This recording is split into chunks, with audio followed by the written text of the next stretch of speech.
শীতকাল মানেই ঘোরাঘুরির সময়। আর আমাদের মতো যারা কলকাতায় থাকি তাদের যদি জিজ্ঞেস করো এমন এক জায়গার নাম বলতে যেখানে একটা গোটা দিন হই হই করে কাটানো যায়, তাহলে হয়তো 10 জনের মধ্যে 9 জনই আলিপুর জু বা চিড়িয়াখানার কথা প্রথমেই বলবে। আজ আমাদের গন্তব্য সেখানেই। কি কি জন্তু এখন দেখতে পাওয়া যাবে, নতুন কি কোনো টাইমিং হয়েছে, নতুন টিকিটের দামই বা কত, আজ আমরা জেনে নেব এইসব নতুন কিছু তথ্য। চলো দেরি না করে শুরু করা যাক। ভিডিওটা ভালো লাগলে চ্যানেলটাকে সাবস্ক্রাইব করতে ভুলো না কিন্তু।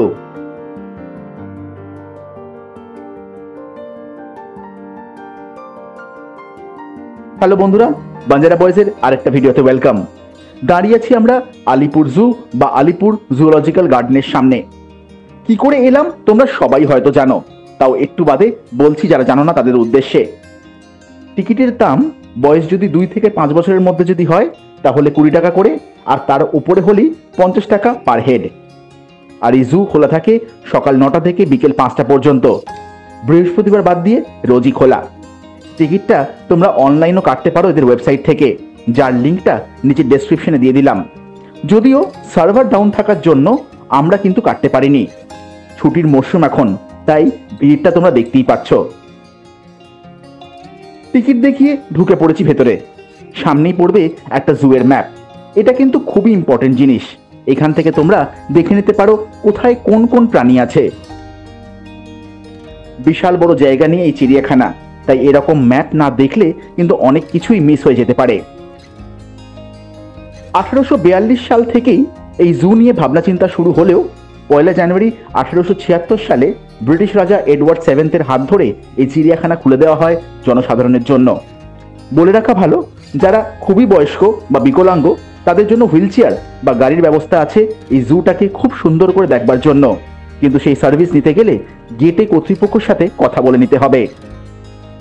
ঢুকে যেটা সবার আগে ভালো লাগলো তা হলো এই মাঠ। মিঠে রোদ পিঠে নিয়ে খবরের কাগজ বা প্লাস্টিক পেতে বসে পড়ো আর শুরু করে দাও দেদার খাওয়া দাওয়া। বাইরের খাবার অবশ্যই অ্যালাউড ভেতরে, তবে হ্যাঁ, যেখানে সেখানে নোংরা না করে নির্দিষ্ট ডাস্টবিন ব্যবহার করাই দায়িত্ব আমাদের। এবার যেটার জন্য মূলত আসা মানে পশু পাখি দেখা, সেটাই শুরু করব। প্রথমেই যে পাখিটাকে দেখলাম তার নাম ব্ল্যাক কুরাসো। গায়ের রং কালো হলেও উজ্জ্বল ঠোঁটের রং হয় এদের। এরা সাউথ আমেরিকা মানে ভেনেজুয়েলা আর কলম্বিয়ার বাসিন্দা এরা। পাখি তো আরো অনেক দেখব, তার আগে ছুটে এলাম বাঘ মামার সাথে দেখা করতে। এই তো স্টার আকর্ষণ এখানকার, রয়্যাল বেঙ্গল টাইগার বলে কথা। অবশ্য ম্যাপে দেখলাম আরো অনেক বাঘ আছে, সেগুলো দেখব একটু বাদে।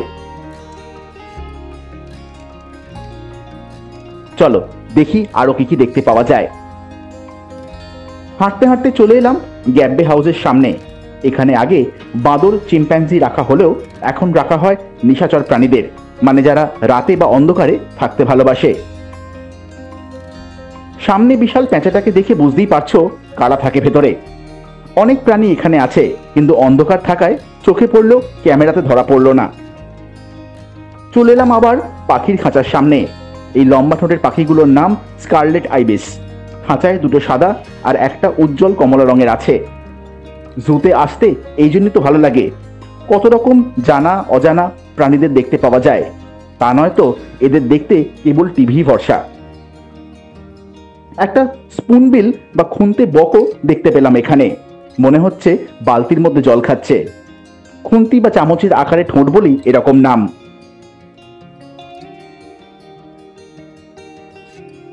জিরাফ গেটে ঢোকবার আগে একটা গাছ চোখে পড়লো। দেখো কত বাদুড় উল্টো হয়ে ঝুলছে, এরকম কিন্তু চট করে দেখা যায় না। আমরা আবার এগিয়ে চললাম। পার করছি একটা ছোট্ট ব্রিজ আর দেখতে পেলাম একটা সুন্দর ফোয়ারা।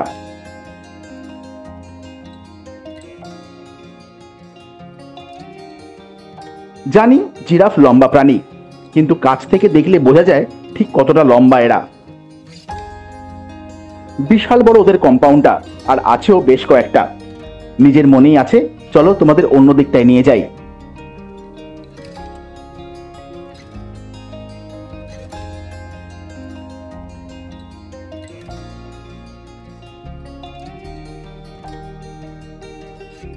একটা খাঁচায় পেলাম সিনেমাতে টার্জেনের বন্ধু দ্য গ্রেট ইন্ডিয়ান হর্নবিল পাখিকে। ঠোঁটটা দেখো, উজ্জ্বল হলুদ রঙের আর বিশাল বড়।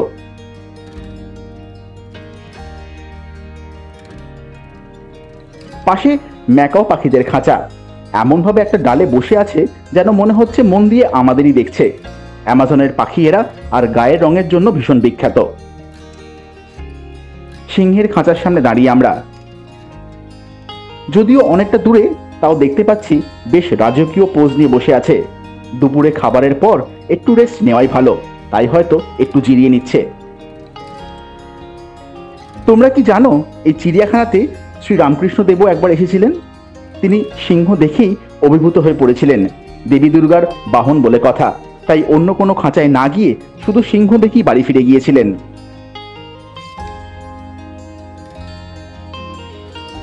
পাশেই পেলাম সুভিনিয়ার স্টল। এখানে তোমরা কিন্তু অনেক কিছু পেয়ে যাবে, জ্যাকেট, টি শার্ট, কফি মাগ ছাড়াও আরো টুকটাক অনেক জিনিস। কোনোটাই কিন্তু খুব সস্তা নয়। এবার আমাদের হাতি দেখবার পালা। এত লোক সামনে দাঁড়িয়ে কিন্তু মোটেই বিব্রত নয়, নিজের মনই খেয়ে যাচ্ছে। এটার বয়স কম। এশিয়ার হাতি আকারে একটু ছোট হয় আফ্রিকার হাতির তুলনায়। চলো এগিয়ে যাই আমরা। তোমরা জলহস্তি দেখেছ? ওই দেখো, জল থেকে বেরিয়ে এখন শুয়ে আছে। দূর থেকে বোঝা যাচ্ছে না হয়তো, কিন্তু আকারে ভীষণ বড় হয় এরা। দেখতে সাদাসিধে হলে কি হবে, আগ্রাসী প্রাণী বলে এরা কুখ্যাত। আর ওজনও হয় 1800 কেজি অবধি। এগুলোর নাম ইমু পাখি। বড় এই পাখি হলেও কিন্তু উড়তে পারে না। এরকম আমরা ইমু পাখি খুব কাছ থেকে দেখেছিলাম আরণ্যক বনভোজন উদ্যানে। সেই ভিডিওর লিঙ্কটা দেওয়া রইল ডেসক্রিপশন বক্সে। এই নীল রঙের দারুণ পাখিটা দেখো, এর নাম ভিক্টোরিয়া ক্রাউন পিজিয়ন। মাথার ঝুঁটি যেন ঠিক রানীর মুকুটের মতো। এদের কিন্তু সব জায়গায় মোটেই দেখতে পাওয়া যায় না। হাঁটতে হাঁটতে খিদে পেয়েছে? কোনো চিন্তা নেই, এখানে আছে অনেকগুলো টুকটাক খাবারের স্টল। চলো ওই রাস্তা দিয়ে দেখি আরো কি কি দেখতে পাওয়া যায়। এদিকে এসে দেখা হয়ে গেল আবার অনেকগুলো বাঘের সাথে। এদিকে আছে বেশ কয়েকটা বাঘ, কেউ পায়চারি করছে, আবার কেউ শুয়ে। এদের কিন্তু খুব সুন্দর নামও আছে। এর যেমন নাম পায়েল, রীতিমতো পোজ দিচ্ছে ক্যামেরার সামনে।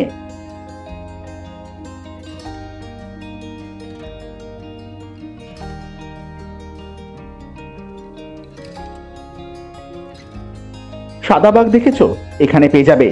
এরা কিন্তু ভীষণ বিরল প্রাণী। এরা সবাই কিন্তু রয়্যাল বেঙ্গল টাইগার।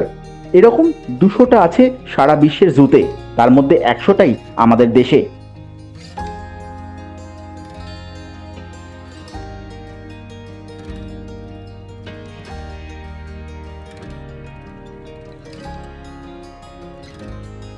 পাশের খাঁচায় পেয়ে গেলাম জ্যাগুয়ারকে।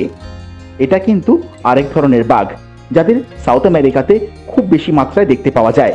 দেখো কেমন ল্যাজ ঝুলিয়ে ঘুমোচ্ছে।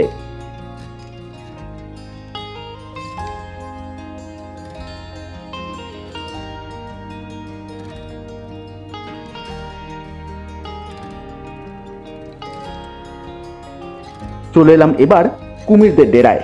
হঠাৎ দেখলে মনে হবে পাথরের তৈরি, এতটাই নিথর হয়ে পড়ে থাকে। এখন দিব্যি রোদ পোয়াচ্ছে।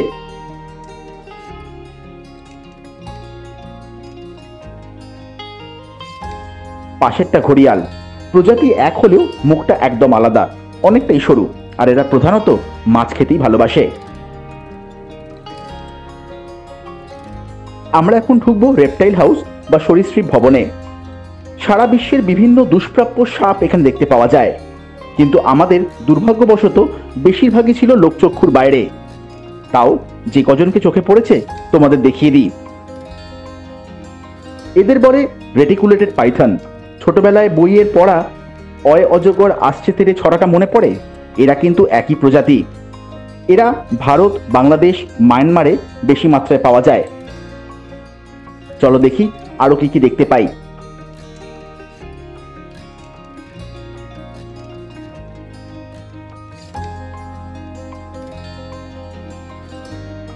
একটু দূরে বাংলার কুখ্যাত চন্দ্রবোড়া সাপের দেখা মিলল। প্রতি বছর অনেক লোকের মৃত্যু হয় এই সাপের ছোবলে। বেশ বড় জায়গা নিয়ে এই রেপটাইল হাউস, তোমরা আসলে অবশ্যই ভালো করে দেখে নিও। বাইরে এসে চোখে পড়ল মণিপুরের বিখ্যাত নাচনে হরিণ। মণিপুরের লোকটাক লেকে যে দেখা মেলে, এখানে বেশ কয়েকটা রাখা হয়েছে।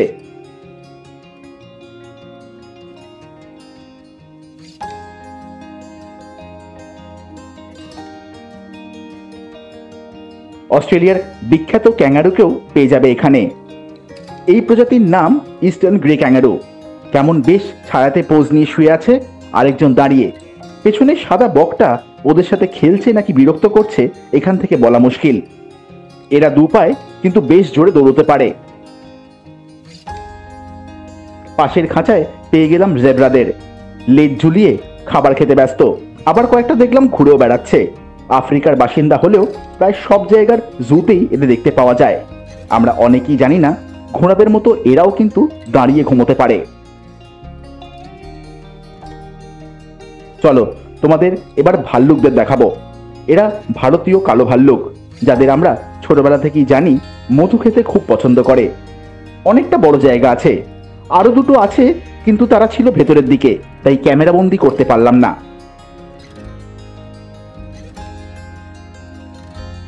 হরিণ প্রজাতির মধ্যে সব থেকে কমন হচ্ছে এই চিতল হরিণ বা স্পটেড ডিয়ার।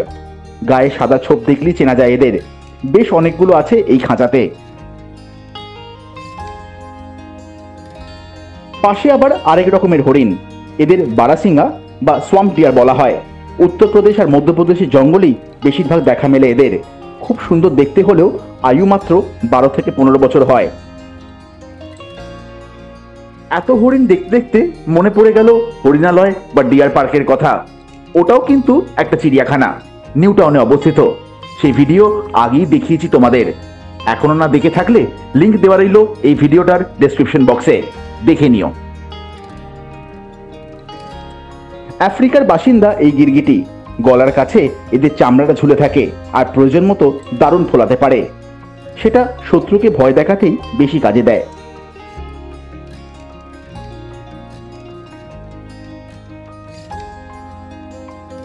যেতে যেতে একটা ঈগল পাখি চোখে পড়ল, যাদের দৃষ্টিশক্তি প্রবাদ প্রতিম। দারুণ একটা দিন কাটলো আমাদের এই চিড়িয়াখানাতে। দেখলাম, জানলাম প্রচুর ধরনের পশু আর পাখি। এবার আস্তে আস্তে বেরোতে হবে। তার আগে বলে দেব এখানে আসবে কি করে। আলিপুর যাওয়ার সব থেকে ভালো উপায় মেট্রো। হাজরা মানে যতীন দাস পার্কে নেবে, গেট 1 দিয়ে বেরিয়ে রাস্তা ক্রস করে যেদিকে ট্রাম লাইন চলে গেছে সেদিকে একটু এগিয়েই পেয়ে যাবে অটো। ভাড়া পড়বে 15 টাকা মাথা পিছু। কলকাতার বিভিন্ন প্রান্ত থেকে বাস তো আছেই, যেমন নিউ টাউন থেকে ডাইরেক্ট জুতে আসবার জন্য 260 নম্বর বাসে উঠতে হবে। শিয়ালদা থেকে আসলে ধরতে হবে 230 নম্বর বাস। হাওড়া থেকেও আলিপুর যাওয়ার অনেক বাস পেয়ে যাবে। কেমন লাগলো ভিডিওটা কমেন্ট করে জানিও, শেয়ার করে দিও সকলের সাথে। আশা করি এতক্ষণে তো নতুন বন্ধুরা চ্যানেলটাকে সাবস্ক্রাইব করিয়ে নিয়েছো। আজকের মতন তাহলে টাটা।